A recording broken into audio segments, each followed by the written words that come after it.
இந்த குழந்தைகளுடைய தந்தை எனக்கு மிகவும் வேண்டியவர். அதேபோல் நக்கீரன் தமிழ் சங்கத்துக்கு மிக சிறப்பான முறையில் செயல்படக்கூடியவர்.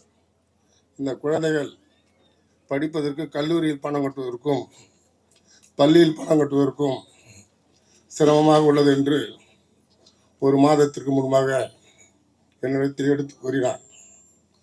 பெரிய குழந்தைக்கு 21,000 அவருடைய சகோதரிக்கு 16,000. ஆக இருவருக்கும் அந்த பணத்தை நீதியரசர் மூலம் எங்கள் சங்க நிர்வாகிகள் வழங்குவார்கள்.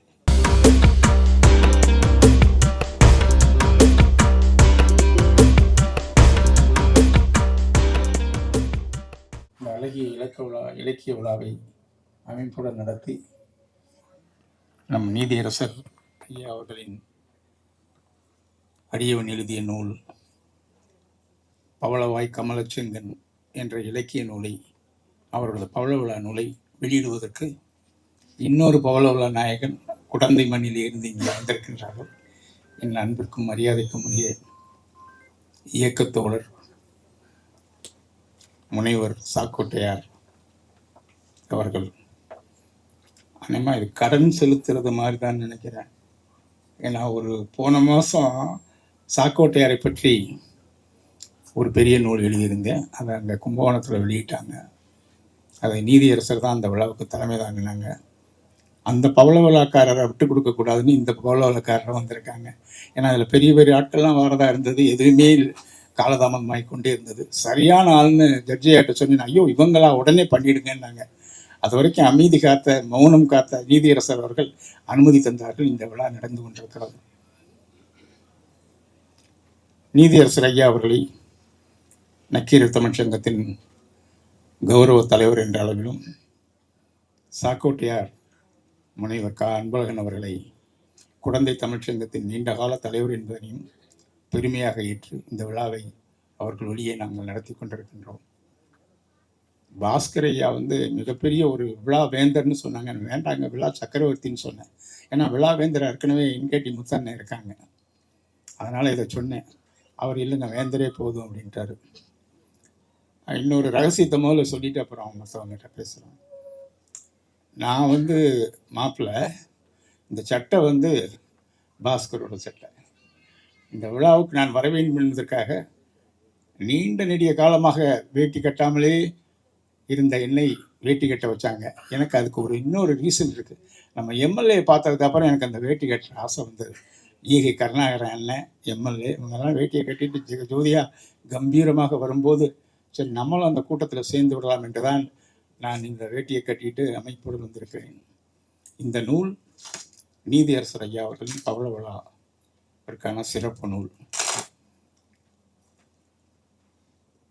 அப்பர் திருநாவுக்கரசர் சொன்ன மாதிரி, நாம் யாருக்கும் குடியல்லோம், நமனை அஞ்சோம். அந்த கருத்திற்கு சொந்தக்கார நீதியரசர் ஜோதிமணி ஐயா அவர்கள் தான். அவர்களது கடந்த கால நீதியரசர் வரலாற்றிலே யாருக்குமே தலை வணங்கினது கிடையாது, எதுக்கும் அச்சப்பட்டது கிடையாது. அந்த ஏறிட்டாங்கன்னா அவங்களுக்கு எதுவுமே ஒரு பொருட்டு கிடையாது. அந்த அரியணையில் அமர்ந்து விட்டார்கள். அப்படிப்பட்ட ஒரு ஆற்றல் மிகு நீதியரசரை நாங்கள் முன்னமே மக்கள் நீதியரசர் என்றுதான் அழைத்து மகிழ்ந்தோம். இப்போது இலக்கிய நீதியரசர் என்றும் நாங்கள் சொல்லி மகிழ விரும்புகின்றோம். அந்த நூல் விரைவில் உங்களது திருக்கரங்களுக்கெல்லாம் தேடி வரும். அதில் திருவள்ளுவர் நீதி அதான் பேஸ். ஏன்னா தமிழுக்கு அனைத்திற்கும் அடிப்படை திருவள்ளுவன் தான். அவருடைய நீதியிலிருந்து திருமூலர் நீதி வருகிறது, தேவார நீதி வருகிறது, பிரபந்த நீதி வருகிறது, வள்ளலார் நீதி வருகிறது. இதுபோல வாழையடி வாழையென வந்த தமிழ் திருக்கூட்டத்தின் நீதியை ஐயா அவர்களுக்கு மாலைகளாக சூட்டி மகிழ்ந்திருக்கிறேன். அதிகமாக நான் பேச விரும்பவில்லை, ஏன்னா ரொம்ப பெரியவங்கெல்லாம் இருக்கிறாங்க. அந்த நூல் உங்களிடம் பேசிக்கொள்ளும். மேடையிலே அகலிய தமிழர்கள் என்ற அளவிலே நம்ம பன்னீர்செல்வம் ஐயா அவர்கள் எங்களது நீண்டகால நண்பர். மலேசியாவிலே அடியவனின் மாண்புமிகு மலேசியா என்ற நூலை 6 மாவட்டங்களிலே வெளியிட்டு தந்தார்கள். 6 அமைச்சர் பெருமளை எடுத்து பெரிய தமிழ் மன்றம் மலேசியாவில். அந்த முன்னால் வந்திருக்கிறவங்க அயலக தமிழர்கள்லாம் பார்க்கும்போது, சிங்கப்பூர் ஆண்டிய அவங்கெல்லாம் பார்க்கும்போது ஒரு பெரிய பெருமை கொள்கின்றோம் நாங்கள். அவர்களுக்கும் இதை ஒரு பாராட்டு செய்யும் முகத்தான் இந்த விழாவை அமைத்திருக்கின்றோம். இந்த நூலை வெளியிட்டு தந்து உங்களிடம் மிகச்சிறந்த ஒரு உரையை ஆற்றுமாறு மிக பணிவோடு கேட்டு அமைகிறேன். வணக்கம். ஒரு தனிப்பட்ட மனிதனால் என்னால் இயலாததை என்னுடைய சங்க நிர்வாகிகள் இடத்தில் கூறி ஒரு குறுகிய காலத்தில் இந்த தொகையை ஏற்பாடு செய்து இல்லை ஐயா நீதியாசரை நான் ஒரு 6 மாதம் முன்னாடி ஒரு நிகழ்ச்சியில் கலந்துட்டு அவரிடத்தில் ஆசீர்வாதம் பெறக்கூடிய ஒரு வாய்ப்பு கிடைச்சிது. அவர் புத்தகத்தை என்னுடைய தலைமையில் வெளியிடணுன்ற ஒரு கருத்தை சொன்னார்.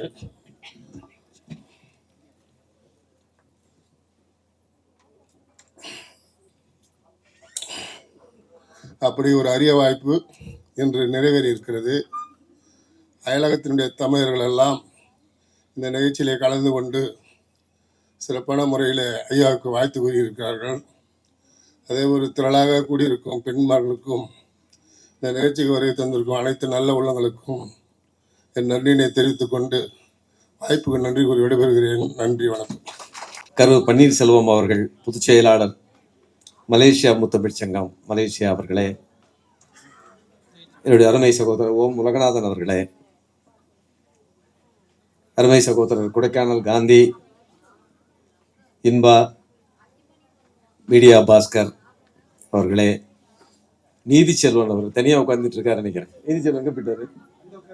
நீதி செல்வன் அவர்களே, அது பேர் தனியாக தான் இருப்பார். அருமை சகோதரர்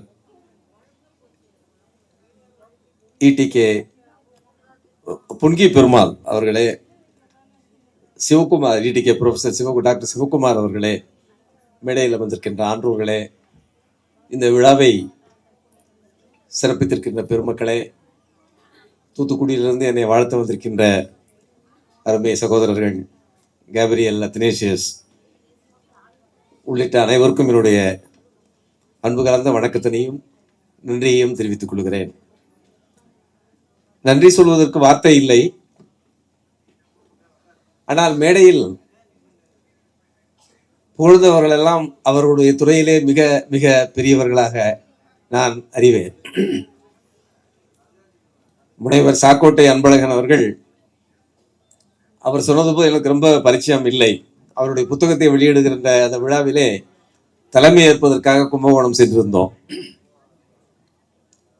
அங்கே பார்த்த பொழுது அது ஒரு பெரிய இன்ப அதிர்ச்சியான ஒரு ஒரு ஒரு நிகழ்வு. அவர் 3 முறை தொடர்ந்து கும்பகோணம் சட்டமன்றத்தின் உறுப்பினராக தேர்ந்தெடுக்கப்பட்டிருக்கிறார்கள் என்பதை நான் அறிந்தேன்.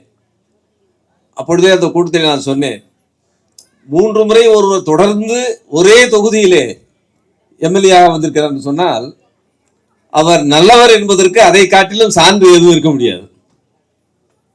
நல்லவர் இல்லை என்று சொன்னால் வேறு தொகுதிக்கு போய் விடுவார் பாருங்கள். அவரை அறிந்தவர்கள், அவர் மிகவும் நல்லவர் என்று உணர்ந்தவர்கள், அவர் நம்முடைய தொகுதிக்கு தேவை என்ற மக்கள் அவரை தொடர்ந்து தேர்ந்தெடுக்கிறார் என்று சொன்னால் அதுதான் அவர் நல்லவர் என்பதற்கு சாட்சி. அதை விட பெரிது, காந்தி சொன்னார்கள், அந்தவர்களாம் காலையிலே வந்து விட்டார்கள். அவர் தினந்தோறும் ஒரு 2000 பேருக்கு உணவு அளித்துக் கொண்டிருக்கிறார்கள். வள்ளலாரை பரம்பரையாக கணித்துக் கொண்டிருக்க என்னை போன்றவர்களுக்கெல்லாம் உணவு வழங்குவதுதான் வாழ்க்கையிலே இன்றைய காலகட்டத்திலே முக்கியம். 2000 பேருக்கு தினந்தோறும் உணவு வழங்குகிற ஒரு கல்யாண மண்டபம் வைத்து அந்த உணவு வழங்குகிறார். அது மாத்திரமல்ல, ஏழை எளியவர்களுக்கு அவர் மெடிக்கல் ட்ரீட்மெண்ட் நிறைய பேர் கொடுத்து கொண்டிருக்கார்கள் சொன்னார்கள். இதெல்லாம் ஒரு சாதாரண விஷயம் அல்ல. ஒரு கட்சியை சார்ந்தவர் என்பதை காட்டிலும் அவர் கும்பகோணத்தை சேர்ந்த ஒரு மாமனிதர் என்பதை உணர்ந்த காரணத்தினால்தான் அவரை பற்றி நம்முடைய காந்தி அவர்கள் எழுதிய புத்தகத்தை வெளியிடுவதற்காக, தலைமை தாங்குவதற்காக நாம் தூத்துக்குடியிலிருந்து ஒரு 7 மணி நேரம் பயணம் செய்து அங்கே இருந்து அதற்கு பிறகு அப்பொழுது சீஃப் மினிஸ்டர் கூட அவருக்கு ஒரு வீடியோ கால் வந்ததெல்லாம் ஒரு மணி நேரம் ஆகிவிட்டது, வர முடியவில்லை. ஆனால் அவர்கள் என்னை பேசிவிட்டு உடனே செல்ல சொன்னேன். ஏன்னா திரும்பவும் நாம் தூத்துக்குடிக்கு போக வேண்டும். காலையில 1 மணிக்கு தூத்துக்குடிக்கு திரும்ப சென்றேன். அந்த அந்த அந்த நிகழ்ச்சியில நான் காணும்போது பார்த்தேன், ஒரு மாமனிதர். அந்த மாமனிதர் இந்த புத்தகத்தை வெளியிட்டிருக்கார் என்பது ஒரு பெரிய சிறப்பு. மனிதர்கள் எந்த எந்த பதவியில் இருக்கிறார்கள் என்பதை காட்டிலும் மனிதர்கள் எப்படிப்பட்டவர்கள் என்பதை வைத்துத்தான் அவர்களை எடை போட முடியும் என்பதை ஒரு நீதிபதி என்ற முறையிலே இத்தனை ஆண்டு காலம், ஒரு வழக்கறிஞர் என்ற முறையிலே 29 ஆண்டு காலம் நான் உணர்ந்திருக்கிறேன். எந்த பெரிய பதவியில் இருக்கிறவனும் மிக மிக சாதாரண எண்ணம் கொண்டவனாக இருப்பான். சாதாரண இருப்பான், மிகப்பெரிய எண்ணத்தை கொண்டவனாக இருப்பான். அதெல்லாம் நாம் பார்த்திருக்கிறோம். ஸோ அந்த அளவிற்கு நம்முடைய அன்பழகன் அவர்கள் சாக்கோட்டை என்பது அவருடைய ஊர், சாக்கோட்டையார் என்று சொல்வது அவருடைய பக்கத்தில் ஊர், கும்பகோணத்துடைய அருகில் உள்ள ஊர். அந்த ஊரை சேர்ந்த அவர் ஒரு பெரிய மனிதராக இங்கே வந்து வெளியிட்டிருக்கிறார். அது எனக்கு அவர்களெல்லாம் காட்டிய ஒரு மிகப்பெரிய சிறப்பாக நான் கருதுகிறேன். பன்னீர்செல்வம் அவர்கள் மலேசியா நாடு என்று சொன்னால் அவர்கள் சொன்னது போல் தமிழை தாய்மொழியாக பயிற்றுகின்ற மொழியாக இன்றும் நடைபெறுகின்ற ஒரு நிகழ்வு அங்கே மலேசியாவில் இருக்கிறது என்பது சிறப்பு. நாங்கள் மலேசியாவுக்கு சென்ற பொழுது அவர்கள் அளித்த வரவேற்பை பார்க்கும் நாங்களாம் பிரமித்து விட்டோம். 5 நாட்கள் தான் இருந்தோம். மலேசியாவின் எல்லா இடங்களிலும் கோலாலம்பூரிலிருந்து ஆரம்பித்து கடாரம் வரை சென்று விட்டோம். எங்கே போனாலும் அவர்கள் காட்டுகிற அன்பை பார்க்கும் பொழுது மிக மிக நிகழ்வாக இருந்தது.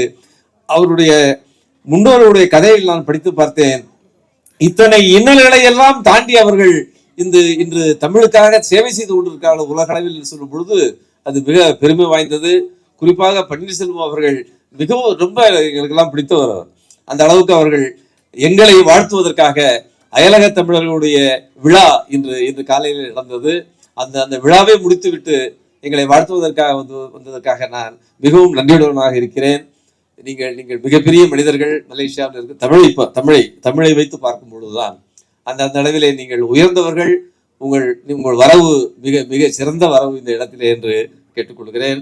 என்னுடைய அன்பு சகோதரர் உலகநாதன் அவர்கள் இவரெல்லாம் அந்தந்த துறையில் அவர்களெல்லாம் மிகப்பெரியவர்கள்.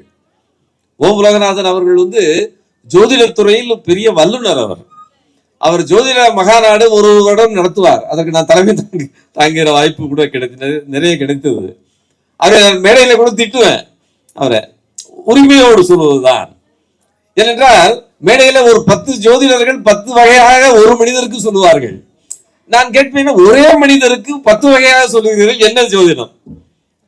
What is sanctity behind this? எல்லோரும் ஒரே மாதிரி சொல்லணும்.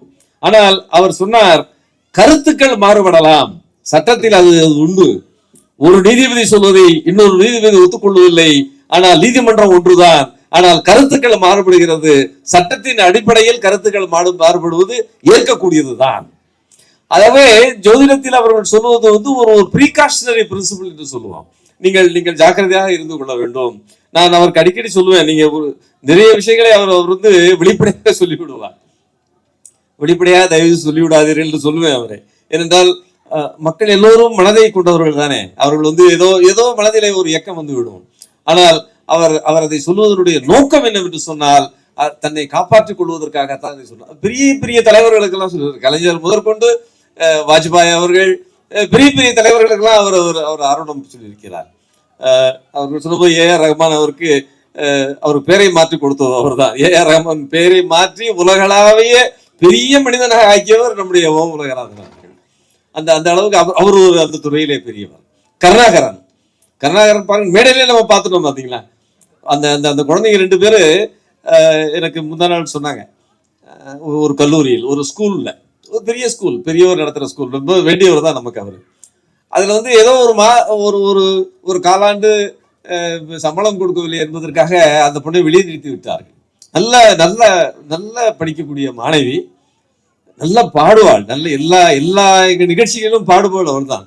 கடவுள் வாழ்த்து பாடு நல்லா பாடுவாள். பாரதியாருடைய பாடல் பாடினதுல அது மாதிரி அவர் சொன்னது பாருங்க. சொன்ன உடனே அவர் பாருங்க, அது கருணாகரன், அதான் ஈகை. அவர் முன்னாலே ஈகை இருக்கு, கருணாகரங்கிறது ஈகை தான். அந்த உடனே அவர் பாருங்க, அந்த சங்கத்திலிருந்து அதை திரட்டி அந்த பணத்தை கொடுத்து விட்டார்கள் பாருங்கள்.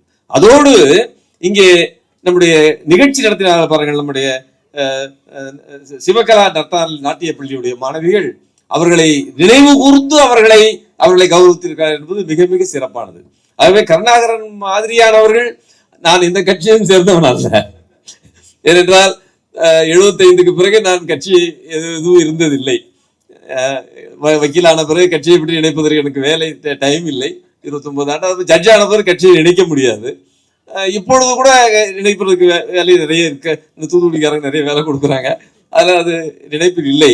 ஆனால் கட்சியை தாண்டி ஒரு மனிதனாக இன்றைய தினம் நம்முடைய நண்பர் இருக்கிறார் என்று சொன்னால் அது அது மிக சிறப்பு வாய்ந்தது. அவர் தலைமையேற்று, கருணாகரன் தலைமையேற்று நடத்துவது எங்களுக்கெல்லாம் மிக மிக பெருமையாக இருக்கிறது. நிறைய பேர் இருக்காங்க. சிவகுமார் வந்து அவர் துறையில் அவர் ஒரு சயின்டிஸ்ட். அவர் ஒரு பிசிக்ஸ் இல்லையா, பிசிக்ஸ் தானே, கெமிஸ்ட்ரி அவர் ஒரு அத்தாரிட்டி சப்ஜெக்ட்ல அண்ணா யூனிவர்சிட்டியில வந்து ரொம்ப நாள் அவர் ப்ரொஃபஸரா இருக்கார். அது பெரிதல்ல, நானும் ப்ரொஃபஸரா இருந்தேன் சட்டத்துல, அது பெரிதல்ல. ஆனா அவர் செயலை, அவருடைய தாயார் பெயரில் அவர் ஒரு பெரிய அறக்கட்டளை நடத்தி வருகிறார். அந்த அறக்கட்டளையின் மூலமாக ஏழை குழந்தைகளுக்கு அவர் நிறைய செய்கிறார். வருடம் நிறைய செய்கிறார். லட்சக்கணக்கில் செலவு செய்கிறார். படிப்பிற்காக செலவு செய்கிறார், உணவிற்காக செலவு செய்கிறார். இதுதான் மனிதனாக இருக்க வேண்டும். படிக்கிறது எல்லாருக்கும் வந்துடும். கெமிஸ்ட்ரி படிக்கலாம், பிசிக்ஸ் படிக்கலாம், லா படிக்கலாம், அதெல்லாம் ஒன்றும் பதவி வந்துடும். ஆனால் இந்த பதவி வந்தாலும் அந்த பதவி மோகத்தில் நாம் மயங்கி மனிதத்தன்மையை இழக்காமல் இருப்பவர்கள் தான் மனிதர்கள். அந்த வகையிலே சிவகுமார் அவர்கள் மனிதனாக வாழ தகுதியுடையவராக இன்றைய தினம் அவர் வந்து இந்த மேடையிலே இருப்பது எங்களுக்கெல்லாம் சிறப்பு. காந்தி, கொடைக்கானல் காந்தி வந்து அவரை பற்றி கொஞ்சம் சொல்லணும். அவர் புத்தகத்தை என்னை பற்றி 300 பக்கம் எழுதியிருக்காரு. திருவள்ளுவர் தாத்தாவை பற்றி அவருடைய 75 குறள்களை வைத்து என்னையும் அதை பிணைத்து என்னிடம் 75 கேள்விகளை கேட்டு அந்த பதில்களை அது புனைந்து ரொம்ப அழகாக எழுதியிருக்கிறார்கள். அது டிராப்ட் இதுல படிச்சது, அது மாத்திருக்காரு இன்னும் தெரியாது. ஆனா அவரிடம் ஒரு சாக்கோட்டையார் புத்தகம் வெளியிடுகிறோம், என் தலைமையிலே வெளியிடுகிறோம். அந்த புத்தகத்தை பற்றி நான் பேச வேண்டாமா? அவர் என்ன பண்ணுவாரு, புத்தகத்தை கடைசி வரைக்கும் கொடுக்க மாட்டார். கடைசியில அன்னைக்கு சொல்ல பிறகு மேடையில நின்ன பிறகு மேடையில வந்து வைக்கிறார் புத்தகத்தை. இப்ப சாக்கோட்டையார் அதை ஒத்துக் கொடுக்கிறார், அவருக்கு கூட இன்னும் கொடுக்கல. அவருடைய புத்தகத்தை அவருக்கு இன்னும் கொடுக்கவில்லை. ஆகவே அவர் ஒரு திறனாய்வாளர் என்பதிலே எந்தவித சந்தேகமும் இல்லை. கலைஞரால் அவருடைய பாசறையில் வளர்ந்தவர். ஆனால் அரசியல் ரொம்ப அதிகமா அவர் ஈடுபட இல்லை என்றாலும் கூட கலைஞருடைய அந்த அந்த அந்த அறிவு அவருக்கு இருக்கு. ஆனால் அது அது ரெகக்னைசேஷன் கிடைக்கலையோ என்று தோன்றுகிறது. அது உண்மைதான். அது தோன்றுவதற்கு காரணம் என்னவென்று சொன்னால் அவருடைய எழுத்துக்கள் பெரிய அளவிலே வெளியே வர வேண்டும், அது படிக்க வேண்டும். அந்த அந்த முயற்சிகளில் தான் சாக்கோட்டையார் பற்றி புத்தகம் எழுதியது. நம்ம அதுக்கப்புறம் நான் படிச்சு பார்த்தேன். நீங்க கொடுத்த புத்தகம் எடுத்துட்டு போயிட்டேன் கொடுக்காம. அதை நிச்சயமாக படித்து பார்த்தேன். அதை படித்த பிறகுதான் அந்த மனிதர்களுடைய மாணிக்கங்கள்லாம் வெளியே தெரிகிறது. அந்த மாதிரி இந்த மாதிரி புத்தகங்கள் நிறைய படிக்கிற அளவிற்கு மக்கள் அந்த எண்ணம் வர வேண்டும். வந்தால்தான் இதை போன்ற திறனாய்வு செய்வர்களுக்கெல்லாம் ஒரு ரெகக்னிஷன் கிடைக்கும். அந்த அளவிற்கு காந்தி அவர்கள் எப்பொழுதுமே உடல்நலம் சரியில்லை என்றாலும் கூட அவர் அந்த சிந்தனை அந்த தமிழிலே தான் இருக்கும். அவர் என்ன நினைக்கிறாரோ அதை முடித்து விடுவார். அதற்கு பாஸ்கர் பக்கத்திலே இருக்கார். என்ன அவர் சொல்றதை வந்து செய்து காட்டுவதற்கு பாஸ்கர் எப்பொழுதுமே இருக்கிறார்.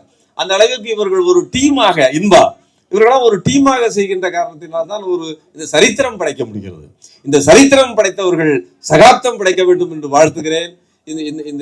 இதன் அடிப்படையில காந்தி போன்றவர்கள் நிறைய எழுத வேண்டும், நிறைய விஷயங்கள் மக்களுக்கு தெரிய வேண்டும். நம்மோடு சிவகுமார் இருக்கிறார், பன்னீர்செல்வம் இருக்கிறார், உலகநாதர் இருக்கிறார், கருணாகரன், நிறைய பேர் மேடையில் பெரிய அந்த துறையை சேர்ந்த மிகப்பெரியவர்கள். அவர்களெல்லாம் நீங்கள் பயன்படுத்திக் கொள்ளுங்கள். அதன் மூலமாக அவருடைய சாதனைகளை இந்த மக்களுக்கு வெளிக்கொடுங்கள். அதன் மூலமாக இந்த குழந்தைகளுக்கு இதை சொல்லுங்கள்.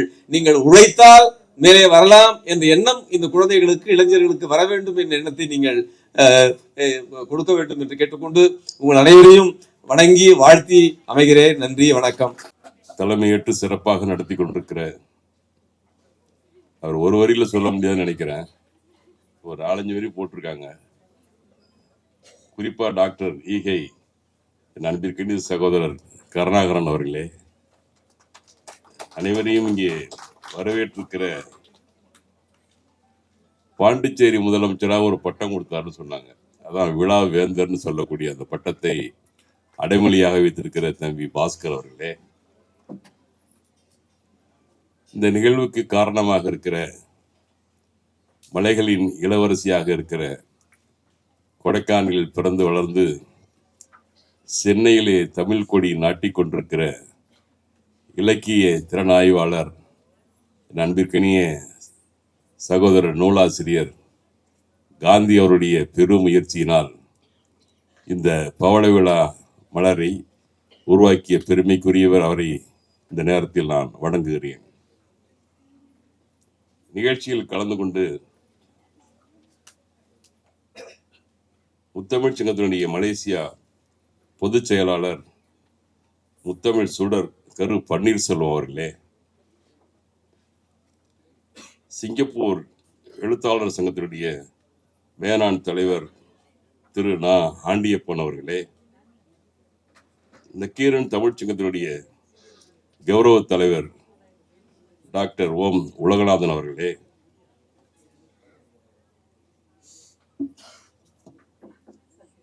அறிவியல் அறிஞர் மற்றும் கல்வியாளர், பல்வேறு மலர்களை வெளியிட்டிருக்கிற ஆய்வாளர் என் அன்பிற்கினிய சகோதரர் டாக்டர் ஈகேதி சிவகுமார் அவர்களே, இங்கே நல்ல கருத்துக்களை கரகரத்த குரலில் வழங்கி நம்முடைய மறைந்த முத்தமிழ் கலைஞருடைய குரலை நினைவு கூறுகிற வகையில் கருத்துக்களை வழங்கி அமர்ந்திருக்கிற முனைவர் கவிஞர் மு ஞா சே இன்பா அவர்களே, நிகழ்வில் நன்றி கூறுகிற ஆய்வாளராக இருக்கிற ரேஷ்மா அவர்களே மற்றும் மேடையில் அமர்ந்திருக்கிற சான்றோர் பெருமக்களே, இந்த அழைப்பதில் அழைக்கப்பட்டிருக்க அத்தனை பேர்களையும் நான் இந்த விழாவின் மூலமாக விழித்து பேசி வருவதாக கருதி கொண்டு, ஆந்திராவிலிருந்து தெலுங்கானாவிலிருந்து வந்திருக்கிற தமிழ்ச்சங்கத்தினுடைய தலைவர் ராஜ்குமார் அவர்களே, கன்னடத்தில் ஒரு ராஜ்குமார் இருந்தார், இப்போ தெலுங்கானாவில் ஒரு ராஜ்குமார் இருக்கார். கிட்டத்தட்ட அவர் பார்த்தா அதே நடிகர் மாதிரி தான் இருக்கிறார், அழகாக இருக்கிறார். ஏன்னா மண்ணு காவிரி மண்ணு, காவிரியுடைய தண்ணீரை குடித்தவர், அழகுக்கு சொந்தக்காரர். அவரையும் நான் இந்த நேரத்தில் விழாவில் வரவேற்று வந்திருக்கிற பெரியோர்களே, தாய்மார்களே, நண்பர்களே, உங்கள் அனைவருக்கும் நன்றி கலந்த வணக்கத்தை நான் தெரிவித்துக் கொண்டு, ஆளுமை அறிந்திருக்கிற இந்த அரங்கம், பகுத்தறிவாளர்கள் பகுந்திருக்கிற இந்த அரங்கம், கல்வியாளர்கள் நிறைந்திருக்கிற இந்த அரங்கம், இந்த அரங்கத்தில் நானும் பேசுவதற்கு ஒரு வாய்ப்பு கொடுத்திருக்கிற ஐயா காந்தி அவர்களையும் பாஸ்கர் அவர்களையும் நான் மீண்டும் ஒரு முறை நன்றி கூறுகிறேன். காரணம், என் உயரம் என்னவென்று எனக்கு தெரியும், ஆனால் நான் என் எல்லையை தாண்டுவதில்லை. ஆனால் இந்த நேரம் கொடைக்கானல் காந்தியின் அன்பின் வலையில் இந்த அன்பு மாட்டிக்கொண்டதால் நான் அவரை கேட்டு இங்கே வந்ததுக்கு ஒரு மறுக்க முடியாமல் நான் வந்தேன். காரணம், சில நாட்களுக்கு முன்னால் எனக்காக ஒரு நூலை எழுதியவர், அதற்கு தலைமையேற்றியவர் நம்முடைய ஐயா நீதியரசர். அவர் பல்வேறு பணிகளுக்கு இடையில் இவர்கள் அழைத்தார்கள்.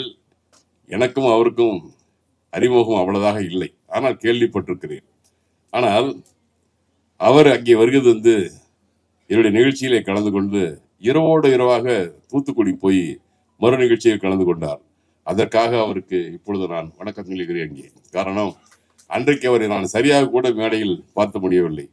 காணொலி காட்சியில் முதலமைச்சர் அவர்கள் எங்களை தொடர்பு கொண்டதனால் அந்த மேடையிலேயே ஒரு அறையில் நாங்கள் 1 மணி நேரம் அதில் செலவிட்டதனால் அவரோட பேசுவது கூட நேரம் இல்லை. ஆனால் இப்பொழுதுதான் அவரை பற்றி நான் பேசிக்கொண்டே இருந்தேன். ஆனால் இந்த எதிர்பாராத இந்த நிகழ்வை ஏற்படுத்தி கொடுத்த காந்தி அவர்கள் வந்து ஏதோ நீதி அரசர்னு சொன்னா ஒரு தூரத்துல எங்கேயோ ஒரு பக்கம் இருந்து அவங்களுடைய வர்றவங்களெல்லாம் எல்லாருமே வந்து தன்னுடைய பார்வையில் குற்றவாளியா குற்றமற்றவனா என்று பார்ப்பதிலேயே அவங்களுக்கு காலமும் நேரமும் சரியாக இருக்கும். வாழ்நாளில் பல்வேறு தீர்ப்புகளை வழங்கி அந்த தீர்ப்புகளுக்கு இடையே அவருடைய பெருமைகளையும் உரிமைகளையும் அவருடைய அந்த கடமையுடனும் செய்து காட்டிய பல்வேறு நீதியரசர்கள். பல நீதியரசர்கள் ஓய்வு பெற்றதுக்கு பிறகு தான் உண்டு, தன் குடும்பம் உண்டு, தன் செல்வம் உண்டு, பிள்ளைகள் உண்டு என்ற வகையில் தன் பொழுதை கழிக்கிற நீதியரசர்கள் இருக்கிறார்கள். ஆனால் சில பேர் நம்முடைய ஐயா ஜோதிமணி போன்றவர்கள் அவர் ஓய்வு பெற்றதுக்கு பிறகும் இந்த தமிழுக்காக ஆற்றுகிற பணி எண்ணிலடங்காத பணி என்பதற்கு அடையாளமாக அவர் இங்கே வருகின்றிருக்கிறார். அவரை நான் கும்பகோணம் தமிழ்ச்சங்கம் என்ற தலைவருடைய முறையில் அவரை மனமாற நான் வாழ்த்துகிறேன். இன்னும் ஒரு 100 ஆண்டு காலம் அவரும் அவர் துணையாரும் பல்வேறு நிலையில்லாமல் வாழ வேண்டும் என்று என்னுடைய மனதார வாழ்த்துகிறேன். மாட்சிமை தங்க நீதியரசர் அவர்கள் 75வது வயது சிறப்பு மலர், அதாவது இந்த இந்த சிறப்பு மலர்ல ஒரு சிறப்பானது என்னன்னா அதுக்கு வச்சிருக்க பேர் தான் அது. என்னை பத்தி அவங்க வந்து காந்தி அவர்கள் என்ன சொல்லியிருக்காரு நினைச்சிட்டு இருக்கார்கள் தெரியல. இங்க இன்பா வந்து காலைல வர்ற பொழுதே ஒரு சொன்னார், யாரும் காந்தியை வந்து மதிக்கிறது இல்லை, எழுத்தாளர்களை வெளியே தெரிவதில்லை, எழுத்தாளர்கள் வந்து மதிப்பு வர வேண்டும், அவரை மதிக்க வேண்டும் என்று சொன்னார். காந்தியை மதிக்கலாம் இந்தியாவில் எவனும் இருந்து புரோஜனமே கிடையாது. எல்லார் பையிலையும் காந்தி இருக்கு. காந்தி இல்லைன்னா வீட்டில் ஒரு பைசா கூட செலவு, எல்லா நோட்லையும் காந்தி தான். ஆக காந்தியை யாரும் இந்தியர்கள் மறந்துவிட முடியாது என்பதற்கு அடையாளமாக இன்றைக்கு அவரை நாங்கள் அனைவருமே சட்டப்பேரில் வச்சிருக்கிறோம், பொருளாதாரத்தில் உயர்ந்திருக்கிறோம். அதில் அவர் இல்லைன்னாக்க எதுவுமே இல்லைங்கிற அளவுக்கு இன்னைக்கு இருக்கிற அந்த பெயர் காந்தி, மகாத்மா காந்தி, இவர் எழுத்தாளர் காந்தி. ஆனால் காந்தியுடைய படம் இந்த ரூபாய் நோட்டில் இருக்கிறதுனால தான் இன்னமும் அவர் வச்சிருக்காங்க. எல்லாத்தையும் மாற்றிக்கிட்டு இருக்காங்க ஒன்றியத்தில், அதையும் மாற்றாமல் இருக்கணும்னு நம்ம வேண்டிக்கிறோம். அப்படி ஒரு நடை.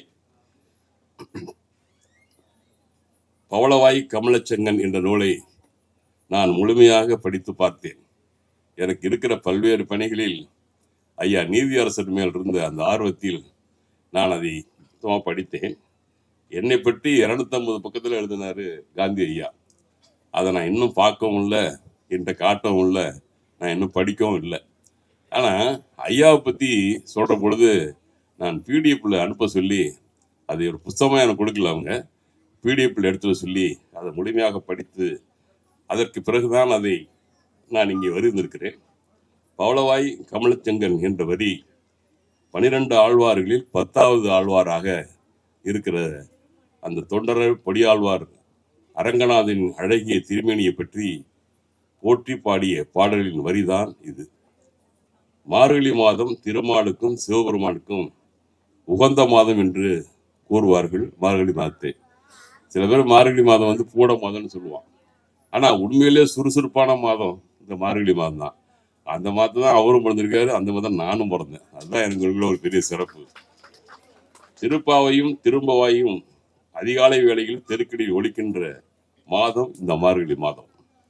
மாதங்களில் மார்கழியை பற்றி பெருமையாக பேசுவார்கள். தொடரடி பொடியாழ்வார் பிறந்தது இந்த மார்கழி மாதத்தில் தான். அந்த மார்கழி மாதத்தில் இந்த நூலும் வெளிவருவது எனக்கு மிகுந்த மகிழ்ச்சியை தருகிறது. எத்தனையோ வாழ்க்கை வரலாற்றுடைய நூல்களுக்கு நான் வாழ்த்துறையும் அணிந்துரையும் வழங்கியிருக்கிறேன். ஆனால் இந்த நூலை மிகவும் வித்தியாசமான ஒரு நூல். ஒரு வாழ்க்கை வரலாறு நூலினை இப்படி ஒரு இலக்கிய நூலாக வெளியிட முடியும் என்பது ஒரே ஆசிரியர் காந்தியால் மட்டும்தான் முடியுங்கிறதுக்கு அடையாளமாக தான் நான் அதை பார்க்கிறேன். அதில் பார்க்குறேன் திருக்குறள், திருமந்திரம், திருவாசகம், வள்ளலார் பாடல்கள், தேவாரம், திவ்ய பிரபந்தம், சித்தர்கள் பாடல்கள் என எல்லாவற்றையும் இந்த நூலிலே கொண்டு வந்திருக்கிறார் ஐயா கொடைக்கானல் காந்தி அவர்கள் என்பதை நான் குறிப்பிட்டு சொல்ல கடமைப்பட்டிருக்கேன். அதில் குறிப்பாக சித்தர்கள் பற்றி, சித்தர்கள் என்ற சிந்தனையாளர் என்ற தலைப்பில் ஒரு 115 வரிகளில் அவர் எழுதியிருக்கிறது மிகவும் சிறந்தது. காரணம், நான் பல ஆண்டுகளாக பல்வேறு சித்தர்களை நான் போகிஸ்தர் வரைக்கும் நான் ஓரளவுக்கு படித்து பல மேடைகளில் நான் பேசியிருக்கிறேன் அவர்களை பற்றியெல்லாம். ஆக சித்தருடைய வாழ்வு என்ன என்பதெல்லாம் ஓரளவுக்கு நாம் அறிந்து தெரிந்திருக்கிறது தான். ஒன்றே குலம் ஒருவனே தேவன் என்று உலகிற்கே முதலில் சொல்லி வைத்தவர் சித்தர்கள் தான். அதில் எந்த மாற்று கருத்தும் சொல்ல முடியாது. தெய்வத்தமிழ் பேசியவர்களும் அந்த மையத்தில், மனித தமிழ் பேசிய சிந்தனையாளர்கள் சித்தர்கள் தான். இந்த ஒரே ஒரு அதில் வார்த்தை பார்த்து, சுற்றி வந்து முணுமுணுத்து சொல்லும் மந்திரம் ஏதடா, நட்டக்கல்லும் பேசுமோ நாதன் ஒன் இருக்கையில் என்ற பகுத்தறிவு சித்தர்கள் வரையில் மிக மிக அற்புதமாக எழுதியிருக்கிறார் நம்முடைய கொடைக்கானல் காந்தி அவர்கள். நீதியரசருடைய வாழ்க்கையின் வரலாற்றினுடைய 75 கேள்வி கேட்டிருக்காரு அவர்கிட்ட. 75 கேள்விகளுக்கும் அவர் சொன்ன பதில் தான் இந்த புஸ்தகம். இந்த 75 கேள்விகளையும் ஏன் 75 கேள்வி கேட்டிருக்காரு, என்னுடைய யுகத்தில் வயது அவருக்கு 75, அதனால் அவர் கேள்வி 75 கேட்டு அவருடைய வாழ்க்கை வரலாறு பூரா வந்து அப்படியே மனப்பாடமாக எழுதி வாங்கியிருக்கிறார். அதில் தான் நீதியரசர்கள் படிக்க விரும்பியதோ மருத்துவர் டாக்டர் தான் அவர் படிக்க வந்தது. ஆனால் அவர் கிடைச்சது பார்த்தீங்கன்னா குற்றவியல் துறையில் அவர் வந்து நீதி அரசருக்கு டாக்டர் பட்டம் வாங்கியிருக்கிறார். அவருக்கு டாக்டர் வாங்க வேண்டிய பட்டம் இல்லை, கிடைக்கலன்னா கூட அந்த அவருடைய படிப்பினால் குற்றவியல் டாக்டர் பட்டம் பெற்றுவிட்டார் என்பது அவருடைய மனநிறைவு. அதற்கு அவருடையது. நினைத்ததை கிடைக்காவிட்டால் கிடைத்ததை கொண்டு பெருமைப்படி என்பார்கள், கிராமத்திலே சொல்வார்கள். அப்படி நம்முடைய நீதியரசு அவர்கள் கிடைத்ததில் உச்சம் தொட்டு நம்முடைய மிகுந்த மகிழ்ச்சிக்குரியதுதான் என்பதை இங்கே நான் குறிப்பிட்டு சொல்கிறேன். நீதியரசர்கள் அவர்கள் நீதிமன்றத்தை பணியாற்றியதை விட அதிகமாக பல்லூரிகள், கல்லூரிகள், பல்கலைக்கழகங்கள், சங்க மேடைகள், ஆலய வளாகங்கள், அறிவியல் கருத்தரங்கள் என பல்வேறு இடங்களில் ஏறத்தாழ 1000 ஊர்களில் 3000 மேடைகளில் பேசிய ஜாம்பவான் இங்கே அமர்ந்திருக்கிற ஜோதிவர்.